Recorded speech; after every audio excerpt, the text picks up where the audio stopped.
Hello friends, welcome to our channel Jharkhand परीक्षा students. आज 1 सितंबर है आपका, और आज से झारखंड से रिलेटेड जितने भी इम्पोर्टेंट करंट अफेयर्स बन सकते हैं एग्जाम पॉइंट ऑफ व्यू से, उन सभी पर हम लोग डिस्कशंस करने वाले हैं। और ये जो है आपका बेसिकली मैं बात करूं तो लास्ट 1 वीक का जितना भी इम्पोर्टेंट इवेंट्स हुआ है झारखंड में, उन सभी पर हम लोग डिस्कशंस करने वाले हैं। और मैं बशर्ते पॉइंट वाइज जो है आपको वो समझाते चलूँगा। ये एक तरह से देखा जाए ना तो ये आपका एक वीकली करंट अफेयर्स भी है। ठीक है, आज का जो वीडियो लेक्चर है। और चलिए, अब सितंबर का मंथ भी स्टार्ट हो गया आपको, तो आपको सभी को पता ही होगा कि 14 सितंबर को जो हम लोग क्या मनाते हैं, हिंदी दिवस के रूप में 14 सितंबर को मनाया जाता है। तो आज से यानी कि 1 तारीख से लेकर आपका 13 तारीख तक जो है ऐसा हम लोग मनाएंगे हिंदी पखवाड़ा दिवस के रूप में, जिसमें वेरियस इवेंट्स ऑर्गेनाइज किए जाते हैं इंस्टीट्यूशंस में, ऑर्गेनाइजेशंस में, जिसमें हम लोग जो है हिंदी की इम्पोर्टेंस के बारे में लोगों को समझाते हैं कि हिंदी हमारी मातृभाषा है। देखिए ना कितना कॉन्ट्राडिक्टरी एक तरह से आप समझ सकते हैं। देखिए, जिस समय भारत जब आज़ाद हुआ था, आपका 1947 की बात है, संविधान तो आपका 50वां आया, ठीक है। लेकिन जिस समय मेन उस समय क्या था, ऑफिशियल लैंग्वेज क्या था जिस समय आज़ादी था, इंग्लिश ही था ना, क्योंकि ब्रिटिशर्स थे, हम लोगों के यहाँ पर राज था ब्रिटिशर्स का।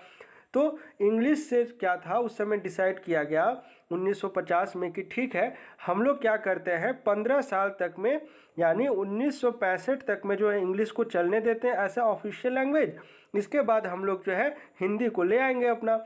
लेकिन क्या हुआ, आपका 1963 में ही ये घोषणा की गई, एक लिखित में आपका जारी किया गया कि अब अनिश्चित काल के लिए जो है, जो हम लोग जो ऑफिस में जो लैंग्वेज यूज़ करते हैं उसमें इंग्लिश का यूज़ किया जाएगा। और ये अनिश्चित काल जो है आज आपका 2021 आ गया, ये कब तक चलेगा किसी को नहीं पता। ठीक है, तो चूंकि आपका जो है हिंदी पखवाड़ा दिवस का आज शुरुआत हो रहा है, इसलिए आपको ये सब बेसिक जानकारी पता होना चाहिए। तो एक सवाल उठना चाहिए कि 14 सितंबर को क्यों हिंदी दिवस मनाया जाता है। इसलिए मनाया जाता है क्योंकि हिंदी को ऐसा राजभाषा या ऑफिशियल लैंग्वेज हम लोग माने थे 14 सितंबर आपका 1949 को। ठीक है, सिर्फ आर्टिकल 343 रट के मत जाइएगा एग्जाम में। 343 तो बहुत ही कॉमन हो गया, आपको जेपीएससी आप एस्पिरेंट है ना, तो ये सब जो डीप नॉलेज चाहिए उससे पूछ सकता है।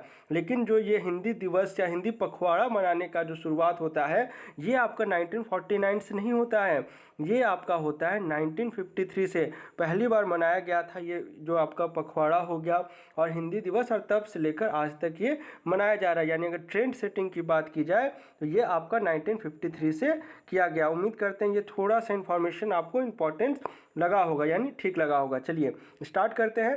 पहला पॉइंट है आज के लिए, एनीमिया मुक्त भारत इंडेक्स में प्रथम तिमाही यानी कि फर्स्ट क्वार्टर जो हम लोग कहते हैं, अप्रैल से जून के मंथ में झारखंड में गुमला जिला जो है पहले स्थान पर है।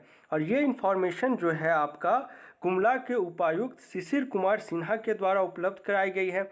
इसमें जो है आपका गुमला जिले को एनीमिया मुक्त भारत अभियान में 57.7% की औसत उपलब्धि प्राप्त हुई है। झारखंड में बात किया जाए तो 2 आपका समर योजना मैंने आपको पढ़ाया हुआ है, डिटेल में पढ़ाया है, योजना सीरीज़ में भी पढ़ाया है, पहले भी पढ़ाया था। समर योजना में 2 चीज़ों को डील करना है, 2 डिजीज़ को बेसिकली अगर बात करें। पहला तो हो गया आपका एनीमिया और दूसरा हो गया आपका माल न्यूट्रिशन। ठीक है, तो एनीमिया का देख रहे होंगे हर जगह आपको उसे हटाने के लिए जो वेरियस स्टेप्स लिए जा रहे हैं। ठीक है, और इसी में एक इम्पॉर्टेंट डेटा है, क्योंकि आपको NHFM जब 5 आएगा तो ये सारा डेटा आपको उस समय जो है ना अननोन नहीं लगेगा, इसलिए मैं आपको ये पढ़ा रहा हूँ। इसमें जो कहा गया आपका कि गर्भवती माताओं में एनीमिया मुक्त मामलों में जो है आपका 95.0% की सुधार उसमें देखा गया है। ठीक है, यानी ये टारगेट जो था ये हासिल किया गया है। नेक्स्ट आइए, ये आप वेरी इंपॉर्टेंट में मार्क करेंगे, इसलिए इंपॉर्टेंट में मार्क करिए क्योंकि ये जो पुस्तक है ये अपने आप में बहुत ही इंपॉर्टेंट है। कौन सा पुस्तक? Temples of मालुटी। मालुटी या मालुटी जो भी कहना, आप प्रोनाउंसिएशन कह सकते हैं, हिंदी इंग्लिश में थोड़ा सा वेरिएशन हो जाता है। तो इसके जो लेखक है ये इंग्लिश लैंग्वेज में लिखी गई है। और इसके जो लेखक है गोपाल दास मुखर्जी जो है, इनका 24 अगस्त को निधन हो गया है। ये काफ़ी बुजुर्ग थे और काफ़ी दिनों से बीमार थे। तो इन लेखक का नाम आपको याद रखना है, गोपाल दास मुखर्जी, और इनके द्वारा लिखित 4 पुस्तक हैं जो मलुटी के ऊपर ही लिखा हुआ है। ये बहुत ही इंपॉर्टेंट पुस्तक है। देखिए, एक सोमनाथ वर्मा जी, ये तो आपको पता रखना ही है, लेकिन इनके साथ साथ इनके द्वारा लिखित पुस्तक भी आपको याद रखना है। तो ये इनकी फ़ोटो हो गई। अब इनके द्वारा लिखित पुस्तक के बारे में थोड़ा सा ब्रीफ आइडिया जान लीजिए। इनके द्वारा 4 मेन पुस्तकें हैं जो लिखी गई है मलुटी के इतिहास के ऊपर। पहला है 1981 से लेकर 1983 के बीच देवभूमि मलुटी, ठीक है, और 2002 में बादेर बदले राजा, ये जो है आपका बेसिकली लिखा गया था आपका बांग्ला लैंग्वेज में, और 2005 में ही सेम पुस्तक का रूपांतरण या ट्रांसलेशंस आप कह लीजिए वो हिंदी में किया गया है। तो ये आपने अगर मलुटी का इतिहास के बारे में थोड़ा सा पढ़ा होगा ना, तो आपको ये बाज के बदले राजा ये जो लिखा गया है इसके बारे में स्टोरी भी पता होगा। मैंने बाकायदा आपको, जिस समय आपका सावन था, मतलब अभी कुछ दिन पहले की बात है, मैंने डिटेल में आपको ये सब पढ़ाया हुआ है, क्योंकि वहाँ पर जितने भी मंदिर मिले हैं उसमें से बहुत को तो प्रिजर्व किया गया, लेकिन बहुत जो है नष्ट हो गए। तो उसमें जो बेसिकली था आपका शिव मंदिर ज़्यादा था वहाँ पर, कुछ आपको दुर्गा माँ के भी मंदिर वहाँ पर मिले, साक्ष्य हैं वहाँ पर। तो ये सब जो है मैंने आपको कहानी के थ्रू समझाया हुआ है मलुटी के बारे में। अब अंग्रेजी में जो पुस्तक लिखा है इन्होंने, ये है आपका टेम्पल्स ऑफ मलुटी और गुप्त काशी मलुटी, ये अंग्रेजी में नहीं है। और 1989 में मलुटी में रामदेव मंदिर का निर्माण का श्रेय भी इन्हें ही जाता है। उम्मीद करते हैं ये इन्फॉर्मेशन आपके लिए लाभदायक होगा।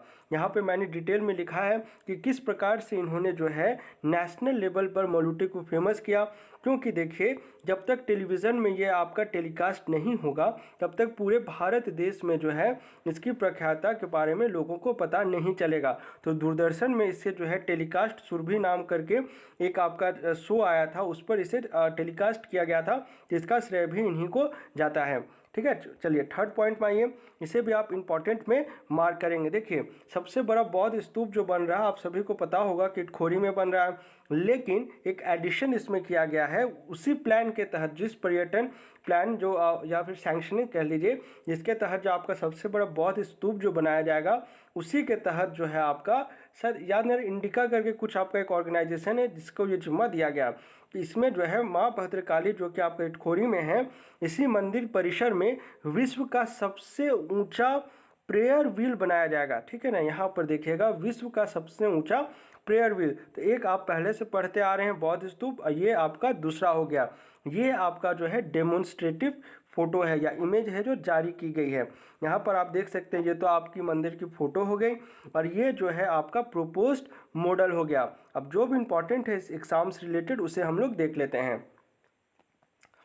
विश्व पटल पर माँ भद्रकाली मंदिर को विकसित करने के लिए सरकार जो है टोटल कितना खर्च कर रही है, 600 करोड़ रुपए का बजट रखी है। इसमें से जो है आपका 200 करोड़ रुपए का खर्च किया जाएगा आपका मंदिर परिसर में ही आपका विश्व का सबसे ऊंचा प्रेयर व्हील बनाया जाएगा। अगर आपने बौद्ध स्तूपों को ध्यान से पढ़ा होगा तो या फिर अगर आप डिस्कवरी वगैरह में भी देखे होंगे, वहाँ पर दिखाते रहता है, यहाँ पर आप प्रेयर व्हील्स रहता है, जहाँ पर जैसे एक रहता है ना, एक खंबा लग गया, यहाँ पर आपका एक प्रेयर व्हील लगा होगा, फिर एक खंबा यहाँ पर आपका एक सिलेंडर के फॉर्म में प्रेयर व्हील लगा होगा, और चलते चलते लोग अपना हाथ ऐसे ऐसे फेरते जाते हैं ना, आप देखे होंगे ये सब आपका प्रेयर व्हील का कॉन्सेप्ट है। इसके अलावा जो है क्या क्या होगा उसे सुन लीजिए। ऑडिटोरियम है, म्यूजियम है, म्यूजिकल लेज़र लाइट है। अभी आपको ये सब पता होगा, लेज़र लाइट जो है जालियांवाला बाग जहाँ पर हुआ था वहाँ पे कुछ कुछ जो है रेनोवेशंस का कार्य किया गया है, जिसका लेकर काफ़ी अपोजिशंस का सामना करना पड़ रहा है सरकार को। आप इस पर क्या राय समझते हैं? क्योंकि देखिए ये सब करेंट अफेयर्स जो है ये आपका नेशनल इंपॉर्टेंस का है। इसी सब में आपको जो है ना यूपीएससी मेंस में लिखने को आता है बाकायदा। जब आपसे पूछ लिया था मेंस में 18 की बात कर रहा हूँ, बायस्ड मीडिया पे लिखने आया था कि मीडिया जो है अब किस प्रकार से स्वतंत्र नहीं रह गया है, तो अगर उस पर पूछा जा सकता है तो ये सब आपका नेशनल इशू जो अभी आपका जालियांवाला बाग का जितना भी बुलेट्स जहाँ लगा हुआ था, जो साक्ष्य था, उन सभी पर जो है उस पर रिनोवेट करके उन्हें मिटाया गया। इस प्रकार से आप ये सब न्यूज़ से अवगत कर सकते हैं। और वहीं पर जो आपका लेज़र लाइट का भी प्रदर्शन किया जाएगा, ऐसा कहा जा रहा है। ठीक है, तो ये कितना हद तक सही है, ये डिफरेंट ओपिनियन हो सकता है इस पर। और चलिए वापस आते हैं। फाउंटेन का निर्माण किया जाएगा। ऑडिटोरियम में जो है आपका 5,000 लोगों की बैठने की व्यवस्था भी की जाएगी और यहीं पर जो है लेजर शो के माध्यम से माँ भद्रकाली के इतिहास को भी दर्शाया जाएगा। ये तो सही है क्योंकि यहाँ से जो है लेजर शो के तहत बच्चों बुजुर्ग सभी को आकर्षित कर इसी वे में जो है हम लोग अपने मैसेज को कन्वे कर सकते हैं। लेकिन इतिहास के किसी साक्ष्य को मिटाना ये थोड़ा सा गलत लगता है इसमें। ठीक है, चलिए अच्छा इनिशिएटिव लिया गया है झारखंड गवर्नमेंट के द्वारा। नेक्स्ट आइए, ये भी काफ़ी इंपॉर्टेंट है इन अ सेंस कि अभी तक जो है हम लोगों ने झारखंड उद्योग एवं प्रोत्साहन नीति 2021 के बारे में पढ़ा हुआ है। चलिए झारखंड गैजेट से मैंने इसको नहीं पढ़ाया है, पढ़ा दूंगा। आज योजना का लास्ट पार्ट जो है अपलोड हो जाएगा। इसके बाद जो है नीति ही शुरू करने जा रहा हूँ। होप सो आज शाम को या फिर कल सुबह से आपको नीति के ऊपर भी वीडियोस मिलना शुरू हो जाएगा। एकदम कहीं से नहीं जाऊँगा, डायरेक्ट आपका झारखंड गैजेट से ही पढ़ाऊँगा, नो ड्राफ्ट। अब चलिए पॉइंट में आते हैं।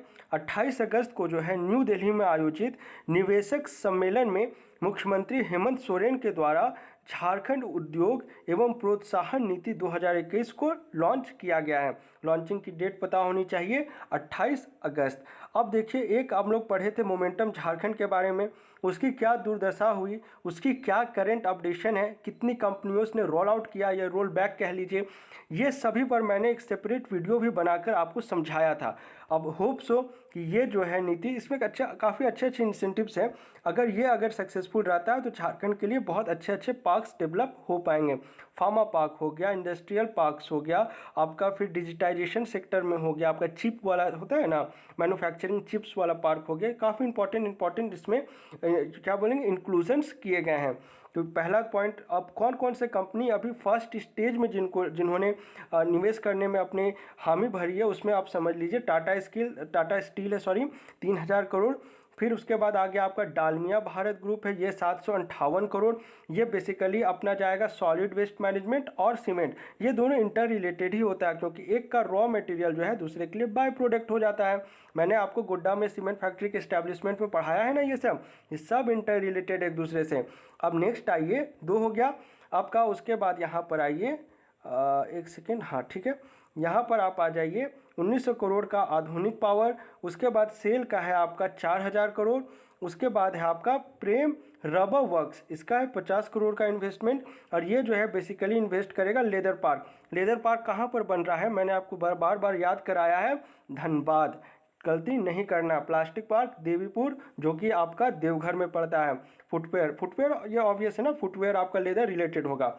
नेक्स्ट आइए, ये एक इम्पॉर्टेंट इनिशिएटिव है, जैसे आपका नन्हे फरिश्ते जो चलाया गया था आपका रांची रेल डिवीज़न के द्वारा, उसी प्रकार से अब जो है देखिए एक तेजस्विनी योजना है, दूसरा है आपका तेजस्विनी नाम से एक व्हाट्सएप ग्रुप भी बनाया गया है जो सिक्योरिटी प्रोवाइड करेगा आपका रेल डिवीज़न रांची, यानी कि रांची रेल डिवीज़न से जितने भी जो है हमारे फीमेल ट्रैवलर्स जो ट्रैवल कर रही हैं, यात्री हैं, उन्हें जो है सिक्योरिटी प्रदान करेगा। कौन सा व्हाट्सएप ग्रुप, तेजस्विनी नामक व्हाट्सएप ग्रुप। इसमें जो है तुरंत मैसेज करने से तुरंत जो है उन तक जो है नेसेसरी हेल्प जो है वो पहुंचाई जाएगी। ऐसा सिस्टम डेवलप किया गया आपका आरपीएफ के द्वारा। ठीक है, उम्मीद करते हैं ये पॉइंट आपको समझ आ गया होगा। मैं धीरे धीरे स्क्रॉल डाउन कर रहा हूँ, आप पढ़ सकते हैं। वैसे मैं पीडीएफ आज शाम को ही प्रोवाइड कर दूंगा, जितना भी छूटा हुआ पीडीएफ है वो भी मैं अपलोड कर दूंगा। नेक्स्ट आइए, ये भी इंपॉर्टेंट है क्योंकि इससे पहले जो है ये 13 नंबर का एम्स है जिसमें आपका ओपीडी की शुरुआत की गई है। कब की गई है, 24 अगस्त को। कहाँ पर, देवघर में। 24 अगस्त को केंद्रीय स्वास्थ्य मंत्री मनसुख मांडविया ने न्यू दिल्ली से झारखंड के देवघर स्थित एम्स की ओपीडी सेवा का ऑनलाइन उद्घाटन किया है। यहाँ पर आप सेरेमनी की फ़ोटो देख सकते हैं। ठीक है, यहाँ फर्स्ट पॉइंट तो मैंने बता दिया। और बेसिक चीज़ है, देखिए आपको पता होगा ये सब कि 30 रुपये में रजिस्ट्रेशन होता है और रजिस्ट्रेशन जो है आपका साल भर के लिए वैलिड रहेगा। इसमें जो है फर्स्ट स्टेज में, क्योंकि अभी स्टार्टिंग है, तो 200 मरीजों का रजिस्ट्रेशन किया जाएगा।